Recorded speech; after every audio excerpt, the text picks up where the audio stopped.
మన ప్రభువైన యేసుక్రీస్తు నామములో మీ అందరికీ శుభములు తెలియజేయచ్చు ఉన్నాను. ప్రియ దైవజనమా, షారోన్ మన్నాలో భాగముగా ఈ దినం మరొక వాక్య భాగమును ధ్యానించుకుందాము. సామెతల గ్రంథము 28వ అధ్యాయము 5వ వచనము. యెహోవాను ఆశ్రయించువారు సమస్తమును గ్రహించుదురు. ప్రియ దైవజనమా, పరిశుద్ధ గ్రంథమును చదివేటప్పుడు మనలో చాలామంది ఏమీ అర్థము కావడం లేదని చదవడం మానేస్తూ ఉంటారు. అర్థమైన భాగాలనే చదువుతూ మిగిలిన భాగాలను వదిలివేస్తూ ఉంటారు. కానీ దేవుణ్ణి ఆశ్రయించేవారు సమస్తాన్ని గ్రహిస్తారని ఇక్కడ మూలవాక్యం మనకు తెలియజేస్తుంది. మరి అటు రీతిగా గ్రహించే హృదయము మనకు కావాలి అంటే పరిశుద్ధ గ్రంథాన్ని ఏ విధంగా చదవాలి మనము ఈ దినం వాక్యపు వెలుగులో తెలుసుకుందాము. మొదటిగా మనం చూసినట్లయితే యోహాను రాసిన మొదటి పత్రిక 2వ అధ్యాయము 20వ వచనము. అయితే మీరు పరిశుద్ధుని వలన అభిషేకము పొందినవారు గనుక సమస్తమును ఎరుగుదురు.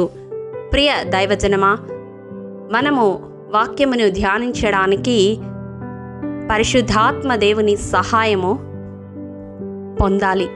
ఆత్మదేవుడు మనము సమస్తము ఎరుగునట్లుగా మనకు జ్ఞాన వివేకములకు ఆధారమగు ఆత్మతో నింపి సమస్తమును గ్రహించే రీతిగా మనలను నడిపిస్తాడు.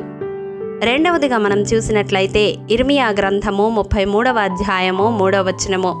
నాకు మొరపెట్టుము, నేను నీకు ఉత్తరమిచ్చేదను, నీవు గ్రహింపలేని గొప్ప సంగతులను గూఢమైన సంగతులను నీకు తెలియజేసేదను.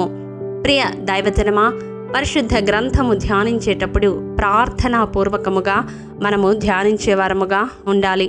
అప్పుడు దేవుడు మనము గ్రహింపలేని సంగతులను మనకు బయలుపరుస్తాడు. మూడవదిగా మనం చూసినట్లయితే యెషయా గ్రంథము 34వ అధ్యాయము 16వ వచనము. యెహోవా గ్రంథమును పరిశీలించి చదువుకొనుడి. ప్రియ దైవజనమా, పరిశుద్ధ గ్రంథాన్ని చదువుతున్నప్పుడు ఏదో ఒక కథల పుస్తకముగానో ఏదో ఒక నవలను చదివినట్లుగానో చదవకుండా ప్రతి పదాన్ని ప్రతి వాక్యాన్ని పరిశీలిస్తూ చదువుకోవడం అభ్యాసం చేయాలి. దేవుడు మనతో ఏమి మాట్లాడుతూ ఉన్నాడో, మనకు ఏమి చెప్పాలని ఆశపడుతూ ఉన్నాడో మనము కూడా ఆసక్తితో తరచి చదివే వారముగా ఉండాలి. ప్రియ దైవజనమా, ఈ రీతిగా మన జీవితంలో పరిశుద్ధ గ్రంథాన్ని చదవడం అభ్యాసం చేసుకుంటే తప్పకుండా వాక్య ప్రత్యక్షత ద్వారా అలంకరింపబడిన రాజును మనము కన్నులారా చూడగలుగుతాము. ఆత్మదేవుని సహాయముతో ప్రార్థనాపూర్వకంగా పరిశీలించి పరిశుద్ధ గ్రంథాన్ని చదవడం మన దైనందిన జీవితంలో ఒక భాగముగా చేసుకుందాము. అటు రీతిగా మనము ప్రయత్నించినప్పుడు సత్యమైన దేవుడు సర్వసత్యములోనికి మనలను నడిపించి పరిపూర్ణులనుగా తన ఎదుట నిలవబెట్టుకుంటాడు. అటి కృప దేవాది దేవుడు మనందరికీ అనుగ్రహించునుగాక. ఆమేన్. మమ్మల్ని మిక్కిలిగా ప్రేమించిన మా ప్రియ పరలోకపు తండ్రి, మీ పరిశుద్ధ పాదములకు వందనములు. దేవా, విత్తబడిన వాక్యమును ప్రతి హృదయములో నూరంతలుగా ఫలింపచేయండి. ఎవరైతే నీ పరిశుద్ధ గ్రంథాన్ని ధ్యానించడానికి వెనకడుగు వేస్తూ ఉన్నారో అతి ప్రతి హృదయముతో ఈ వాక్యము ద్వారా మీరు మాట్లాడండి తండ్రి.